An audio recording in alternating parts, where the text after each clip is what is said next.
Hi, I thought I'd do a little video since I've had the Peter Frampton Les Paul turn up, the Epiphone Peter Frampton Les Paul. I thought I'd just do a little video just showing each of the Epiphone Les Pauls that I've now got. I've been playing the vintage brand Les Pauls for a few years now, and excellent they are too. And I think Epiphone lost their way a little bit, but vintage have definitely encroached on their sales, and to the point where Gibson have taken the vintage brand to court to make them slightly change the sort of physical structure of the body of the guitar. They've altered the neck joint at the back, so it's got a curved neck joint like the old Arias had in the 80s, if anybody's as old as I am to remember that. Anyway, the vintage, they were great, and I couldn't say a word against them, but I think what it's done is it's made Epiphone raise their game, and in recent years they have brought out some really nice models and finishes, and so in the last 12 months or so I've been gradually replacing the guitars I had. So I've now got 7 Epiphone Les Pauls, and I've got an old, I don't know if you see it, there's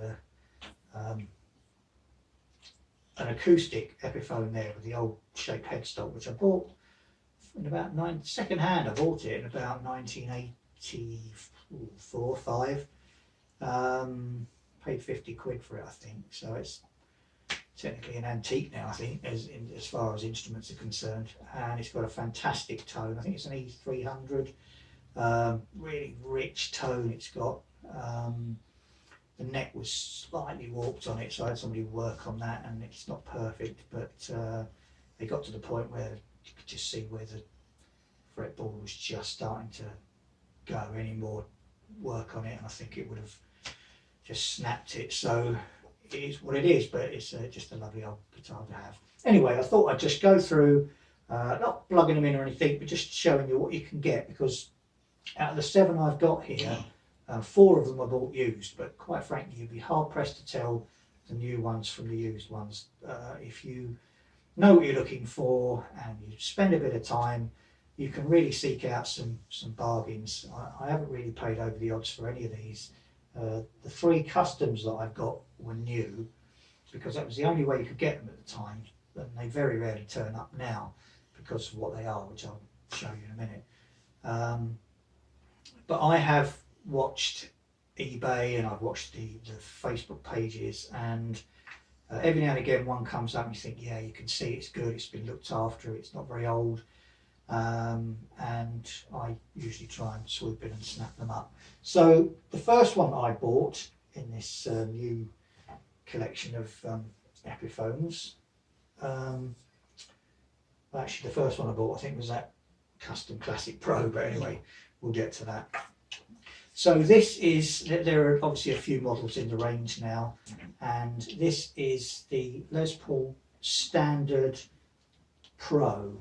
They call it the Plus Top Pro, and the reason they call it Plus Top Pro is because it's got AAA grade maple veneer, so it's a very thin piece of veneer on top of the rest of the guitar, and it's purely for cosmetic reasons. I'm not really sure about the whole tonewood debate. All I know is these are all mahogany body, maple cap, rosewood fingerboard, where they've been allowed. I think some of these have got power ferro on now because of the restrictions on rosewood, and a couple of the customs at least, if not all 3, have got ebony fretboards. But anyway, what I'm saying is it's the standard Les Paul construction. 3 aside tuners. All of these got Grover tuners. These are 18:1 tuners. This one's made in Indonesia. It's still got the sticker on the back. Again, I don't know, people seem to worry about whether they're from Indonesia or Korea or China or whatever.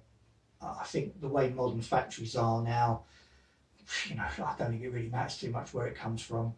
I think it did. I've got 3 Squire Strats, and one of them's a 1991 Korean Squire Strat, and it's just fantastic. It's got the best neck on it of practically any Strat I've ever had, and I've had American, Japanese, you know, Korean, Mexican, But there we are. So it's a standard body, but it's got, unlike just standard, it's got probuckers, which are the relatively recently developed pickups. And from everything I read and hear, these probuckers are built to the same spec using the same materials as the Gibson burst buckers. If you look on Epiphone's website, they did a thing where they brought some sort of guitar journalists in. They had Paul Riario from Guitar World, and they got them to play various Les Pauls, and some of them had probuckers in, some didn't. And he picked out the guitar he liked the sound of the best, and sure enough, it had probuckers in, and he was really gobsmacked. So I don't know if you can see the top there, just to show you, it's got a fantastic flame on it. Now, these Heritage Cherry Sunbursts get a bit of stick from some people, some younger people probably. They like to call it a clown burst, which I can sort of see why. But the reason I really like this one, I saw it on eBay and I went straight away, got in touch with the guy and worked out a deal.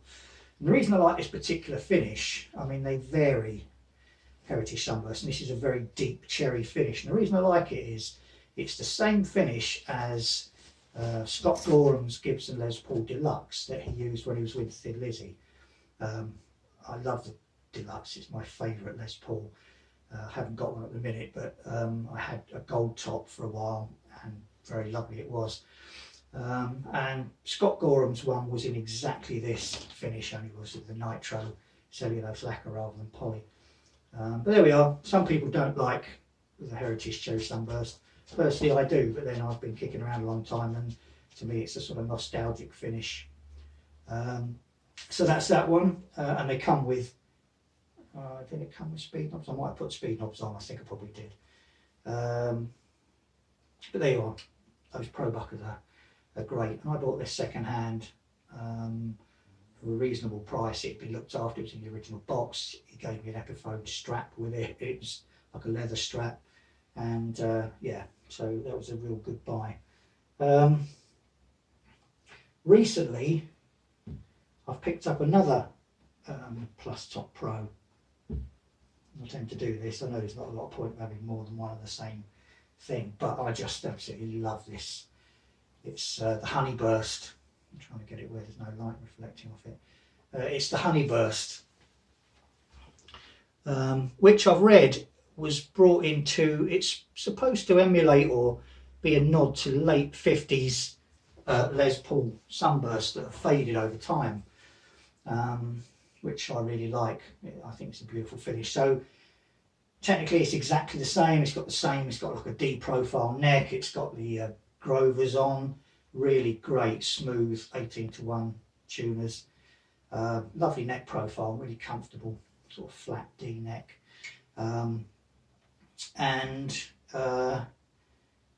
Yeah, I must have put speed knobs on that because this has come like this. Probuckers again, and just a lovely finish, and that brown back, which I really like.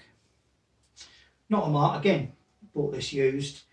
Met a guy in a car park in Halifax. It was like a drug deal on a rainy Sunday afternoon. It was hilarious, but there we are. And after he parted with it, he messaged me. He said, "Oh, I wish I hadn't got rid of it now." But I mean, it's just not a mark on it. It's like a brand new guitar. So that's the Honeyburst Plus Top Pro. Then the next one is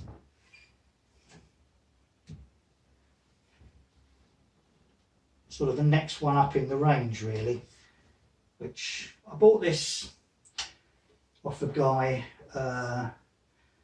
over near Stoke, I think I went and got this one from. So sometimes you have to travel. I really wanted a black one. This is the 1960 Tribute Plus.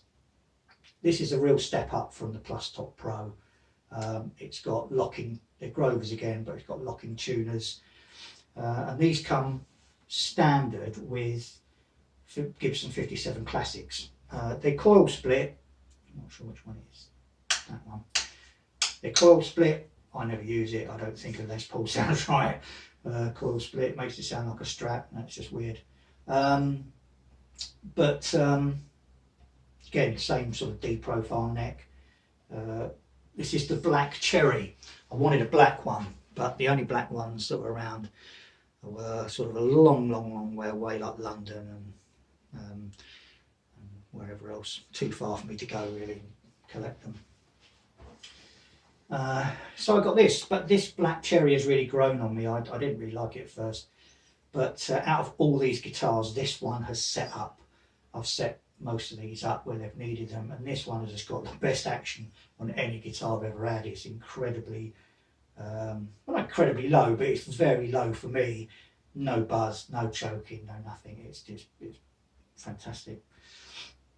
So there we are. Long tenor neck joint as well on this. I'm trying to remember all the points about them. These have a long tenor neck joint which gives you sort of better sustain. Again, actually I've got a feeling this might have been a second. The guy I bought this from runs a little guitar shop, and I've got a feeling that he got this in as a second, because there's a little bit of bleed from the paint onto the binding. You probably can't see it, but there's a tiny bit of bleed there. I mean, it's nothing really, but it kind of made me think, well, is that a second? But there's no marks on it really. It is used, but it's virtually blemish free. And the other thing they do is, apart from these maple veneers, which again this has got, it's AAA grade flame veneer, they also put a veneer on the back. So what it does is it makes it look like one piece of mahogany, but it's actually not. They're obviously made in sections. I think usually if you look at the end you can see how many sections. They're normally 2, 3, 4 sometimes. But they're putting these veneers on to just make it look like one piece of wood. It's quite clever really. So there we are. That's the 1960 Tribute Plus with Gibson 57 Classics. Nice little touches. They also put these little pointers on. And they come with speed knobs as well, which I like. So that's that. And then the next one, which I think is probably my best find out of all of these. This, just purely because of the finish on it. Same guitar, it's a 1960 Tribute Plus. This is the one I wanted. I wanted it in black, so I'd already got the Black Cherry. And probably like a lot of you out there, once you've got a guitar, you sort of think, oh well, I'll get this one, and then I'll get rid of it, I'll move that one on, or whichever one plays best, I'll keep that and get rid of the other. And the fact is, we're all weak and we all decide when we've got them. We don't want to part with any of them. So, but this one was a real find. The guy did me a great deal. It is used, but again, practically mint. There's no buckle rash. It's exactly the same guitar, 57 Classics, push pulls, which I never use. It's got the little metal markers there, deep neck joint, Grovers, locking Grovers. It's exactly the same, but it's in the black. And this has got the most incredible finish. I put a couple of photos of this on Instagram and Facebook, and people, I put it on where you couldn't see the headstock on a picture. And people were saying they just thought it looked like a high-end Gibson. I mean, I don't know whether they'll pick that up, but it's got the most gorgeous flame on it. It's almost not quite a quilt, but it's just an incredible broad flame. A lot of these have a very regular, very thin flame pattern, but this is just a lovely wide flame on it. Which was just luck really, because actually the guy's photos weren't very good and you couldn't see that at all. I just wanted it because it was black and I liked it, but when I got it and opened the box I couldn't believe it. Oh, and also this comes in an Epiphone case, as obviously did the other one. So that's all parts. I paid the guy 330 quid for this, I think it came. I mean, the cases are £100 if you buy them new. And it's just, this is made in China, but you know, it's just a great guitar. You bought, if you picked this up in a shop, unless you really studied it, you wouldn't know it wasn't brand new. But it's come with that fantastic flame. So I was very happy about that. And of course, you know, I've still got the Black Cherry. I mean, I may part with it eventually, but if I see something else I really want, I guess I might get rid, but not at the moment. So that's that. Then the next three I bought new. This is a Custom Classic Pro. Now, Epiphone still have a Custom Classic Pro in their catalogue, but it's not this one. This one came with aged binding, like yellowed binding, and it's got Gibson 490 and 498 pickups, 490R, 498T. Also coil split. Again, I won't use it, but they're there. I saw a guy on YouTube. He just bought one and he'd unboxed it and was sort of showing it off, and I thought, wow, that's just a gorgeous guitar. And I wasn't really into customs, but I just thought it was a bit different. It's got the black uncovered pickups but with gold screws. I don't really like gold hardware, but you know, that's the only colour they come in when you start buying customs. They're just got gold hardware on them. I guess it will fade in time. This is a 2016, but just a great guitar, and I really struggled to find one. I saw this guy, he bought his from Anderton's, which is where I usually buy stuff from. Quite honestly, they're just excellent, and I would only ever really go to Anderton's, or they're always my first port of call. But nobody in the UK had got any of these. It was a very limited edition. I don't know how many they made, but anyway, there weren't any. And I located this one at Thomann in Germany, and they shipped it across. Very good, shipped it, got it in about 3 days. Very well packed. I was a bit concerned it might get a neck break coming all that way from Germany, but it was well packed, and it arrived as you see it now. So this is brand new. So that's the Custom Classic Pro, but they still have a Custom Classic Pro. But whereas this has got trapezoid inlays and then this little fella on the headstock, I don't even know what that's supposed to be. Is it a flower? I don't know what it is. But anyway, it looks like looks like a radish that somebody's sort of cut up to put in a salad. But anyway, so it's not like a typical custom, because they normally have block inlays and they normally have the split diamond. So it's just a fairly unusual beast, I would say. And 490 and 498 Gibson pickups aren't everybody's cup of tea. There's a lot of debate about them online. If you look in forums, a lot of people really hate them. They say they're muddy. Other people say, oh, we'll have anything else. Apparently they're really good in SGs. But I don't have a problem with them. I think, you know, they sound great. I don't really know why any pickups need to sound muddy if you've got good EQ on your amp, the right pedals maybe. I've never found this to sound muddy at all.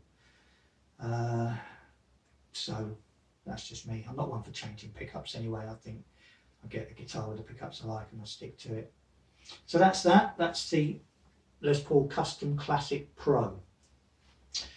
And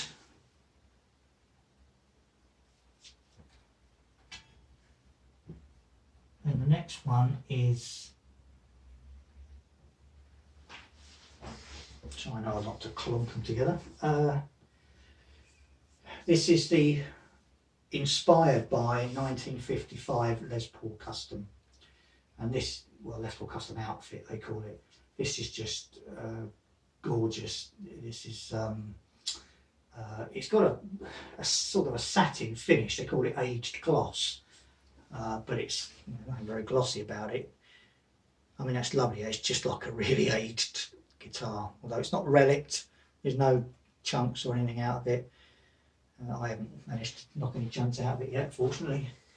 And this is kind of traditional custom territory block inlays. Really nice. These pearloid inlays, I don't know if you can see, but they really catch the light. They're beautiful.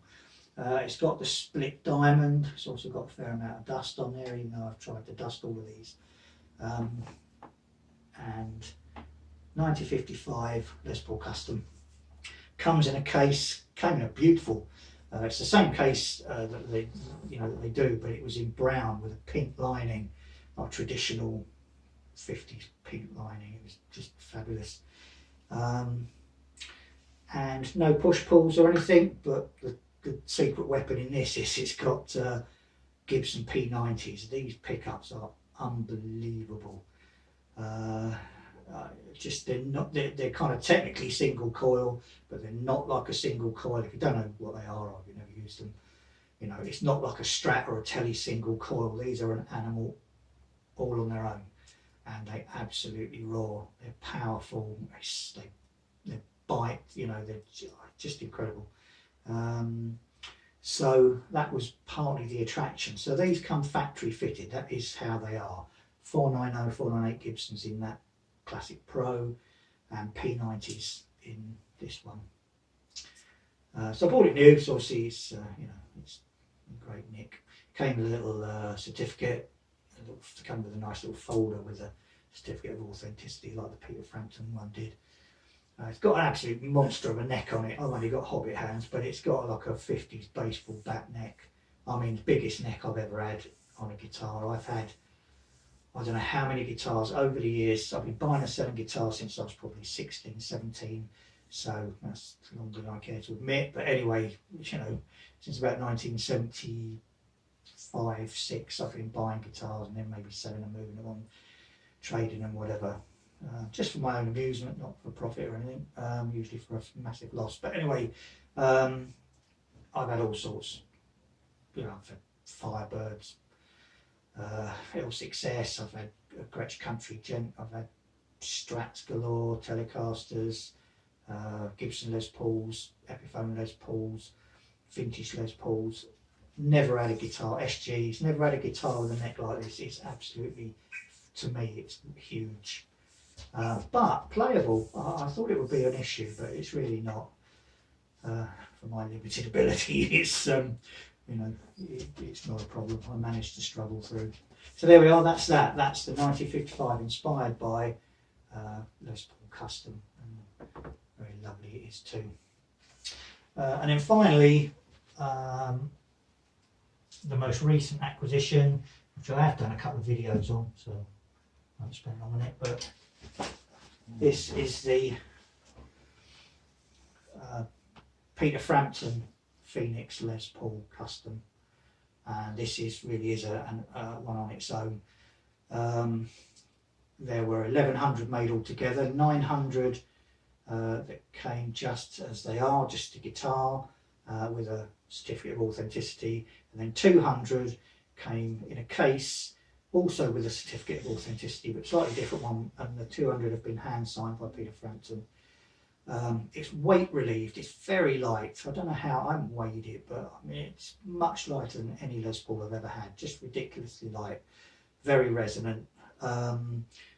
Came with Epiphone, 2 Epiphone Pro buckers, a 2 in the neck and a 3 in the middle, and then I forget what they call this one, Plus, Ceramic Plus, which is a modern, hotter pickup, really good biting sort of pickup. These are much more path-like, very vintage sounding. And the unusual thing about this is the middle pickup's always on, and it runs through the lower volume and tones. They operate the middle pickup, so if you don't want it on, you just wind that off. And then with the other volume and tone, you've got front and rear, and that just works in the normal way. So you've got neck, bridge, or both. And when that middle one's on, if you turn the other 2 off, obviously that doesn't do anything. And when you blend them, because of the, I watched someone else's, a guy called JJ did a video about his, and he actually monitored the pickups and the output. And because of the output of this middle pickup, which is very different to the other 2, when you blend them, it sort of really gives a rich sound. It almost seems to roll treble off, bit of compression or something. It sounds fantastic. I was sort of surprised for the price that it didn't come with Gibson pickups. I thought it would. I thought it might come with burst buckers, but honestly, these Pro buckers are just awesome. So it's not an issue in terms of sound. It's just that I thought for the money they probably would put Gibson pickups in, but they didn't. And no push pulls or anything. It just is what it is. Unusual with the white, sort of creamy white pickup surrounds, white switch tip. It's got its own profile neck. It's sort of a 50s neck, but the original one was pared down. So it's not really a 50s or a 60s. It's kind of somewhere in between the two. But a nice neck. Grover tuners again. It's got a facsimile of Peter Frampton's signature on the back of the headstock in gold underneath the lacquer. And it's got the little fella there that says 2018 Epiphone. So there we are. It's a full house. I haven't got any room for anything else. I've got 3 strats on the wall in the other room. Telecaster over there, PRS there. This is full. So I guess that's telling me to pack it up. But there we are. I just thought I'd run through the my little collection of Epiphone Les Pauls. Hope you like them. Cheers.